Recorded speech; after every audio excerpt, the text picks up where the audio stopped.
Good evening, family. I am a recovering Pharisee. I'm also a Christian in recovery who struggles with pornography. My name is Dale. Well, some of y'all have heard this before. I've heard it way too many times, but here we go again. The great philosopher Jeff Foxworthy once said, just once, wouldn't you like to see somebody go on Oprah and say, my mama was great, my daddy was great, I'm just a jerk. Here I am.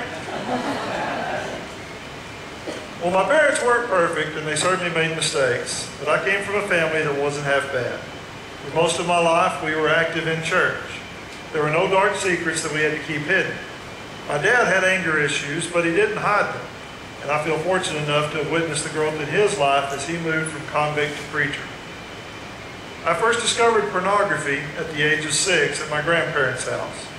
It was softcore, but it got my attention. I discovered hardcore pornography at the age of 8. I didn't even know what the pictures were, but I knew it was exciting, and I knew it was wrong. This began about a 30-year span of searching for porn, looking at porn, hiding porn, acting out, and shame. I soon learned where I could find Playboy and other magazines in stores. Obviously, I couldn't buy them, so I stole them. This just added to the shame I felt. Acting out was a daily activity for me. At 16, my experience with girls was very limited, but at this time I met a girl who I will call Kit, not her real name. She was much more experienced than I. Kit made it clear that she was available to me, and with all the fantasies I'd built up over the years, the temptation was more than I wanted to resist. To compound the problem, she enjoyed looking at the magazines almost as much as I did. For 3 years, we had a relationship of sex, breakups, makeups, and more sex. There was also another part of my life competing with this part. I'd grown up going to church. Not just any church, but the church. Very legalistic. Wasn't kidding about that Pharisee thing. Not only were we convinced that we were the only denomination God approved of, but we also felt that we were the only congregation in our town that God accepted. Our attitude was basically, we can't be sure if we're going to heaven, but we know nobody else has a chance. We had an answer for every question, and I knew all those answers. I was the Bible Boat champion. I'd memorized the most scriptures. Everyone always told me that I was going to be a preacher someday. I gave my first devotional talk to the whole church at the age of 12. At 13, I was the go-to guy when someone else wasn't prepared to do whatever they were supposed to do in class or in our devotionals. I even did a full-length sermon in 8th grade. So by the time I became involved with Kit, I was a leader in my youth group and regularly delivered sermons on Sunday nights and at devotional times. This relationship with Kit was in great contrast to my legalistic theology. On the plus side, I prayed a lot, asking for forgiveness, asking for Kit not to be pregnant, promising to never ever do this again if God would just make everything okay, asking for forgiveness, etc. This was the pattern of my high school years. Eventually, Kit was replaced by another girl who I thought I was going to marry until she ripped out my heart, threw it on the ground, and stomped at it. But that's a different issue. I moved on to college where the pornography issues actually got better for a while. I was a Bible major at a Christian college in a small town in Arkansas. Couldn't buy a Mad magazine there, much less anything pornographic. I really wanted to overcome this porn thing, and so when I did give in and buy something in Memphis or Little Rock, I would soon throw it out and be without until I made another trip. Of course, I still have my fantasies and the ability to see pornography in unusual places. The newspaper, clothing catalogs, Mad magazine, even the phone book. I also developed a new relationship at this time. I began dating my future wife, who amazingly is still married to me today. She was also an influence on me to do better. Her outlook on sexuality was very different from mine. I'm not here to tell you her story, but to illustrate how much healthier her attitudes were than my own, on our wedding night, she prayed and thanked God for sex.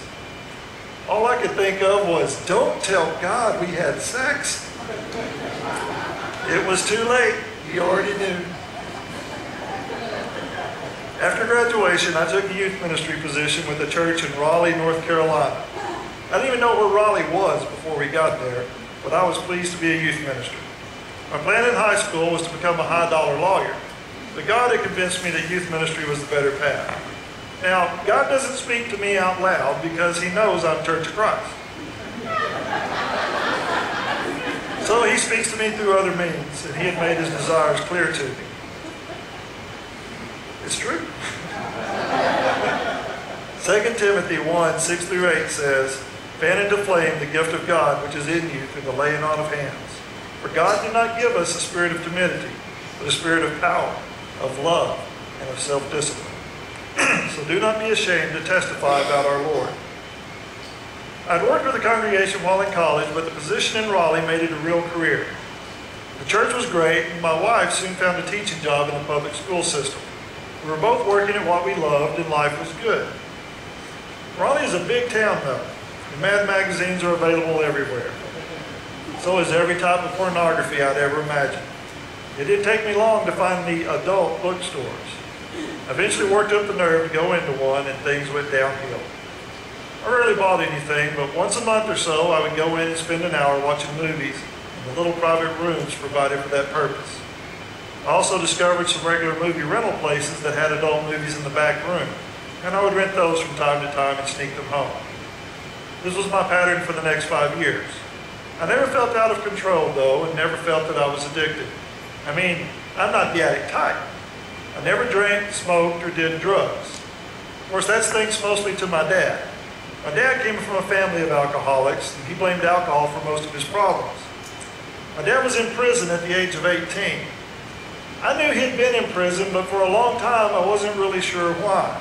So when he said, "If I catch you drinking or smoking or doing all that other stuff, I will kill you," I thought maybe he might. For all I knew, I could have had an older brother at one time. But I knew I couldn't be an addict. Never mind that I came from a long line of alcoholics, and I now realize sex addicts. Today, I realize I had always been addicted to something. In high school, it was physical fitness. In college, it was grades. And I was always very possessive of the girls I dated. But addiction? Not me. After 5 years, we left Raleigh and moved to a big Dallas church. We'd been looking for a position in the Dallas area and had a few really good interviews. I was sure we would find a place soon, and so we decided to take a trip to D.C. while we were still close enough to drive there. We just found out that my wife was pregnant a few days before the trip, so we were very excited as we set out for a few days away together. We took the back way so we could see the antique stores in the countryside, which was one of my wife's favorite things to do. I can still remember seeing the other car out of the corner of my eye and realizing he was going to hit us. The collision was almost head on. We were both going about 60 miles an hour. I spent the night in the hospital. My wife spent 3 weeks in trauma ICU. Thankfully, it was early enough in the pregnancy that there was no damage to the baby. But to say the least, it was a very difficult time. Our relationship changed drastically after that. We'll come back to that later. The call from the Dallas church came while my wife was still in the hospital. We accepted it. We were ready to start a family and wanted to get closer to our families. This was also my dream. A big church and the best place I knew of for youth ministry. A bigger salary, a bigger house, more prestige, more kids, more resources, back to Texas. Plus, it provided well enough that my wife would not have to work and could focus on the family we were starting. It didn't get any better.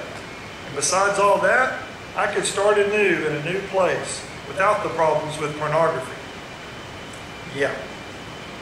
The bookstores in Dallas were more prevalent and bigger. It was also easier for me to find places where I was sure no one would see me. Still, I never felt out of control. We moved to Dallas in July, and our first child was born in November. She was a girl, and she was beautiful. I remember looking at her and wondering, the thought came into my mind that all the women I'd been looking at all this time were someone's daughters. I was sure I'd never be able to look at porn again. Right. That lasted maybe 2 months. The church in Dallas went through a very difficult time. Long story short, I got fired.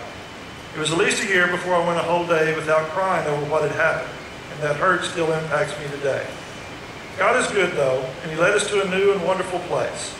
Jeremiah 29:11 says, "For I know the plans I have for you, declares the Lord, plans to prosper you and not harm you, plans to give you hope and a future." A church in South Carolina called and they needed a youth minister. We quickly fell in love with this congregation and they with us. By now we also had a son. The church provided well enough for my wife to be able to stay home with the kids. In fact, they provided very well. The pay and benefits were excellent. The people were wonderful. And the leadership didn't say no to everything I wanted to do. I had everything I'd ever hoped for in ministry and more. It's the more that became the problem. They also had, for the first time I had experienced it, high-speed, unfiltered internet access. I'm not sure at what point my sin problem became an addiction, but it was full-blown within a year of us going to South Carolina. When my options were limited to bookstores and shady rental places, I often went months without viewing pornography. The internet made it free, easy, plentiful, and secret. In the end, it was almost all I did.